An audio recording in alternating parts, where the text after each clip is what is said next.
guys, God bless. Welcome back to Twist and Shout. I'm Shar, and I want to talk to you guys about my experience having Isabella at 38 weeks with a C-section and tying my tubes. I want to take this time to go into details about a particular matter that I dealt with in the hospital. And I'm going to try my best to break these videos in small segments so that you can digest what I'm saying to you and so that I don't feel overwhelmed with trying to get all the details and gist of everything, because there's a lot of situations and circumstances that took place that kind of got me on the bitter side and a little in my feelings. And maybe after I share these feelings with you guys, you can comment below and let me know, am I just in my feelings? Am I overreacting? Am I just in my thinking? Or if you have any tips or any encouraging words for me, I would gladly appreciate it. I have been on an emotional roller coaster from the night before. Like, I just felt led to pack our bags. And when I say our, I mean obviously Jace and Ariana, because they would have to go to my mom's and pack mine and get the baby stuff together to go to the hospital with me. On January 20th, 2022, I was scheduled for a pre-op appointment at my doctor's office, where all I had to do was check on the baby, get the heartbeat, fill out some paperwork, and get myself situated at the hospital, my blood work, and prep for all the things I need to do for myself the day before and get an actual date for my C-section, because that's what was expected, that I was going to have a C-section. But my doctor does C-sections scheduled after 39 weeks. So anytime after the 39-week mark, which would have been the following week, I could have had my C-section. But God had other plans, right? So I went to my appointment. My blood pressure readings were high and inconsistent. So after waiting a while and rechecking me, he said, I'm going to go ahead and send you to the hospital. And you go straight there, and they'll deal with you accordingly when you get there. At this point, my mind and heart is racing. I'm stressed because I got to plant my kids somewhere. I got to make sure they're good. I got to make sure I have what I need. And even though I prep bags and stuff, like it didn't really hit me that, hey, this could be a go right now. I haven't ate anything, which was technically on purpose, because like I said, something in me was just like, prepare. And I did. This is my second time dealing with preeclampsia, which is blood pressure during pregnancy. I had the same issue with Ariana 13 years ago, and she had her C-section the next day after my doctor. Like, I went to the doctor, same thing. Went to the doctor appointment, they checking me, but the only thing is my numbers were higher with her than now. Like, I was in the 200s with her, but I didn't feel it. And we had the emergency session at 8 o'clock that next morning. Like they said, we're going to try to induce you because it was my first child and I'm newly in this. I haven't had a C-section before. So I guess that was them trying anything and everything they could to avoid a C-section. But they tried to induce me and stuff. Like, I had some contractions, but I ain't feel it. They were inconsistent. I didn't dilate or anything. So it was a go 8 o'clock that morning. With Jace, I was able to have him on the scheduled day that he was scheduled to be C-section.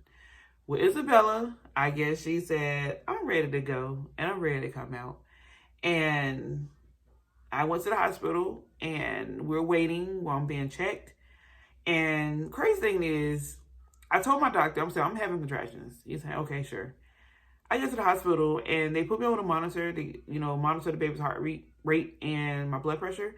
And they said, are you having contractions? I said, yeah, I said that. She said, nobody told me. Because obviously that would change how the hospital handled me, right? Hint, hint, it would have been probably went more like what happened with Ariana. The C-section would happen the next day and not the day of. But I believe my doctor was just consistent on, hey, there's snow coming tomorrow. Let's just go ahead and get this over with now. And I felt that way. I felt like I was rushed into this process. And I couldn't even take a moment to be like, okay, this is now.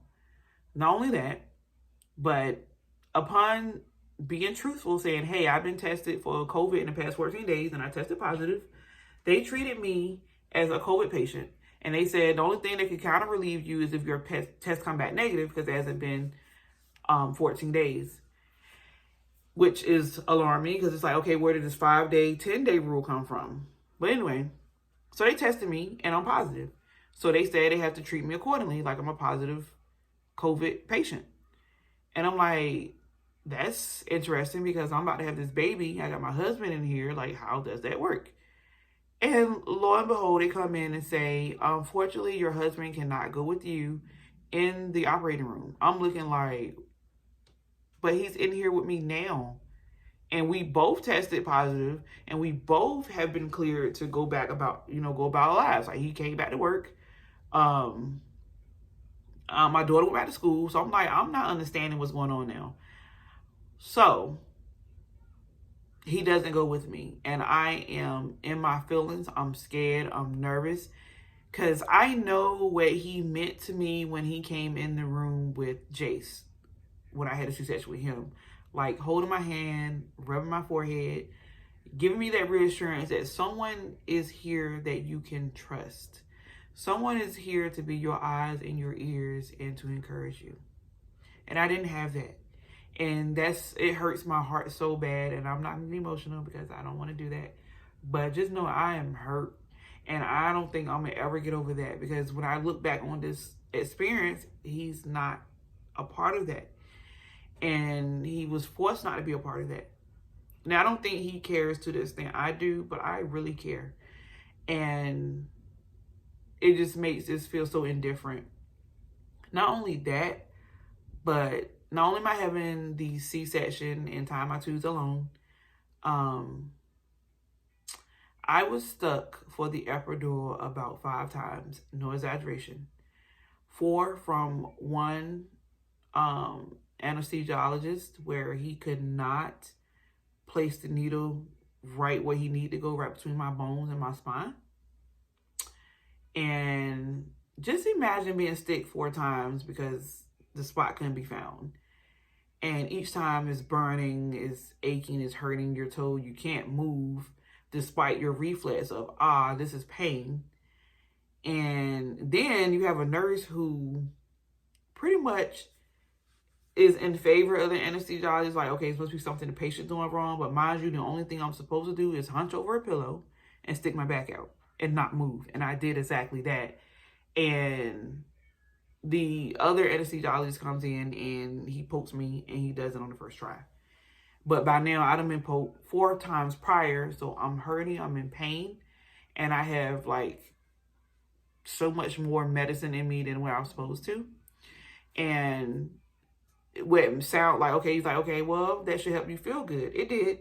But it also helped me to not have the appropriate expectation of healing, because once the epidural wore off, because it took some days, it took all up till I left the hospital. So I stayed 4 days.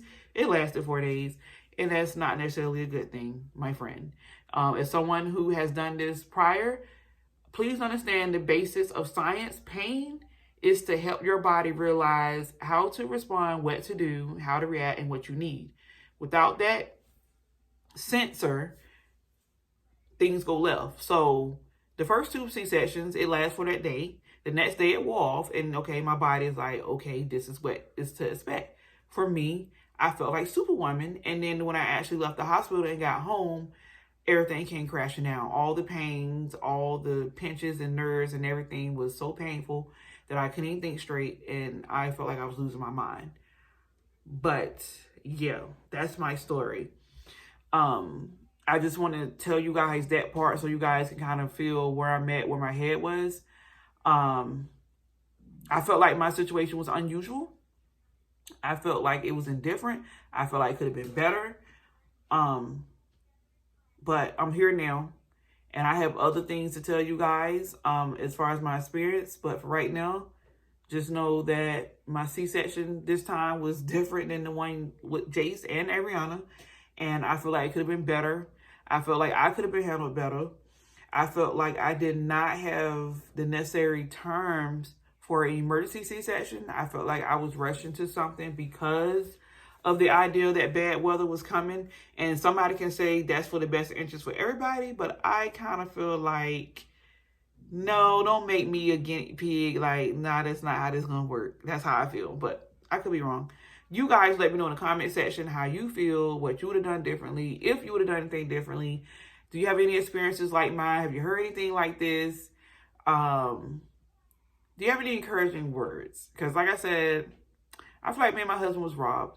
But the bigger picture is we have a daughter who is beautiful and healthy, and I thank God for her. I did mention in a post that I refrained from showing her face directly on because she has some discolorations, but we did discover that they're considered angel kisses or stork bites, so they're not anything deadly. They're supposed to fade over time, and they have actually started to fade. So you guys will get to see more pictures of her. I just didn't want to expose her if there was something critical wrong that would be a reminder that something was wrong, you know. But I'm good now. But y'all pray for us. Pray for me.